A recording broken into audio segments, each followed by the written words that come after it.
నమస్తే, అందరూ ఎలా ఉన్నారు? ఈరోజు నా డైట్ వచ్చి చూసారా, నేను ఒక సింగిల్ కప్ ఆఫ్ రైస్ తీసుకున్నాను. పాలకూర విత్ అండ్ మెంతము అండ్ తోటకూర, మిర్చి, only little bit of oil and కీరా. చూడండి, మనం రైస్ తినకూడదు, రైస్ తినకుండా ఉంటేనే మనం వెయిట్ లాస్ అవుతాము అనేది చాలా పొరపాటు. రైస్ తినచ్చు, రైస్తో పాటు మనం ఎంత క్వాంటిటీ తీసుకోవడం చాలా చాలా ఇంపార్టెంట్ అన్నమాట.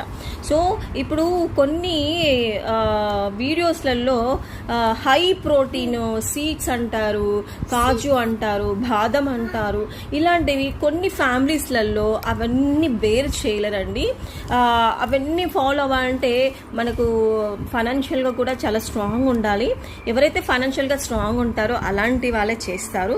ఇది మనము ఒక మిడిల్ క్లాస్కి సంబంధించి